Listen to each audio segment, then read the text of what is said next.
Toujours pouvoir législatif. Les mandats sont simples. En France, les mandats des députés est de 5 ans renouvelable. Ici au Tchad aussi, le mandat des députés est de 5 ans renouvelable. Le mandat des sénateurs français est de 6 ans et une partie du Sénat est renouvelée chaque 3 ans. Même chose au Tchad. Le mandat des sénateurs est de 6 ans et une partie des sénateurs sera renouvelée chaque 3 ans. Encore, il y a autre chose. On a dit que les sénateurs sont élus au suffrage universel indirect, mais ce n'est pas tous les sénateurs. C'est une grande partie qui est élue au suffrage universel indirect et une petite partie est nommée par un décret présidentiel. Même chose en France, même chose au Tchad. Et qu'est-ce qu'ils font, les deux chambres, qu'est-ce qu'ils font?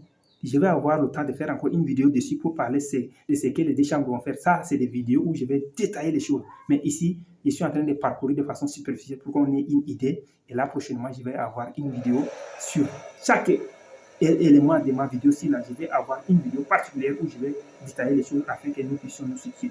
Alors, qu'est-ce qui se passe avec comment on appelle là, les deux chambres? Les deux chambres, qu'est-ce qu'ils font? Leur rôle, c'est de contrôler l'action du gouvernement, c'est de veiller sur l'application des lois, c'est de voter la loi, c'est de proposer le projet de loi. Mais les deux chambres n'ont pas le même pouvoir encore. Au-delà du pouvoir qu'il y a le Sénat, l'Assemblée nationale a plus de pouvoir encore parce que nous allons voir que ça se passe au niveau de la France, tout comme au niveau du Tchad. Dans le cas où les deux chambres ne s'entendent pas sur la prise d'une décision, la dernière parole est remise à l'Assemblée nationale.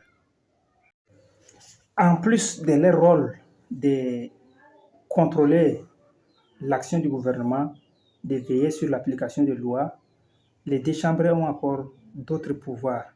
Mais ce que j'ai dit, lorsqu'il y avait une opposition dans la prise de décision, la dernière parole revient à l'Assemblée nationale.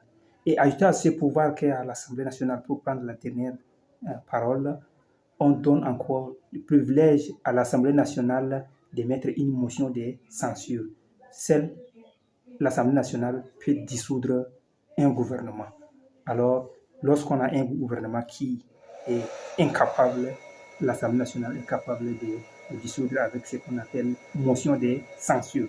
Même chose se passe dans comment on appelle l'organisation du pouvoir législatif française et même chose aussi avec le pouvoir législatif tchadien.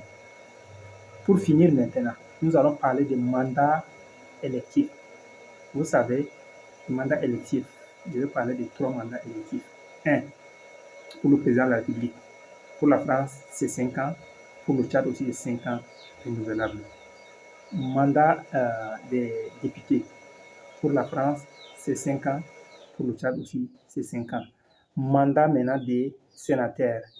En dehors des renouvellements d'une partie des sénateurs, le mandat des sénateurs est de 6 ans en France et de 6 ans aussi au Tchad. Merci de m'avoir suivi jusqu'à ici. Encore une fois de plus, aimez cette page. Abonnez-vous pour que la prochaine fois quand je publie une vidéo, vous serez informé. À tout à l'heure.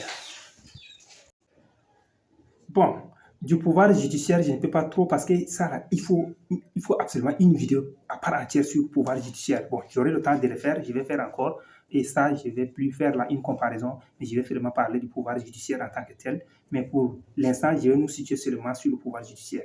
Le pouvoir judiciaire, ça concerne Cour suprême, Conseil constitutionnel, avec, je ne sais pas moi, les différentes structures juridiques que nous avons très bien jusqu'à la justice. Voilà, nous savons très bien déjà. Ça, c'est l'organisation de la France. La France s'organise exactement comme ça.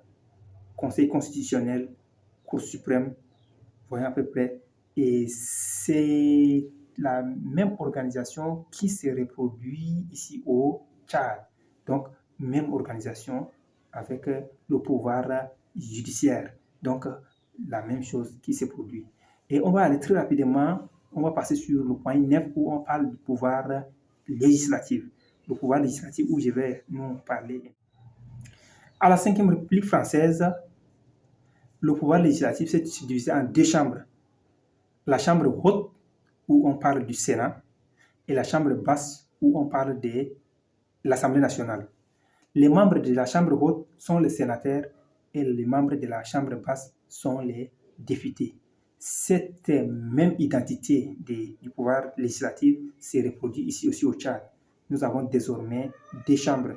La Chambre haute, qu'on appelle Sénat, où siégera les sénateurs, et la Chambre basse, appelée l'Assemblée nationale, qui va être siégée par les députés aussi. Mais comment on va encore voir quelque chose d'identique dans les deux cas encore? C'est que l'Assemblée nationale, qui est la chambre basse française, les membres de l'Assemblée nationale sont élus au suffrage universel direct, c'est-à-dire par tous les citoyens français. Même chose avec le Tchad. Les membres de l'Assemblée nationale sont élus au suffrage universel direct par tous les Tchadiens. Voyons à peu près. Et on les appelle des députés.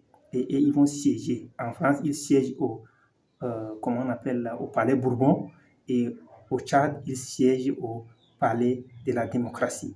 Donc, ils forment ce qu'on appelle l'hémicycle. Et quand ils partent là-bas, les députés s'organisent en groupe parlementaire, en commission, et ils ont un président, ils vont élire un président qui va gérer l'Assemblée nationale, et ils travaillent dans la collaboration. Et parallèlement, le Sénat, qui est chambre haute française, est élu, les membres sont élus au suffrage universel indirect, c'est-à-dire par des grands électeurs, c'est-à-dire les députés et les conseillers régionaux, provinciaux, c'est eux qui élisent les sénateurs. Même chose au Tchad, au suffrage universel indirect.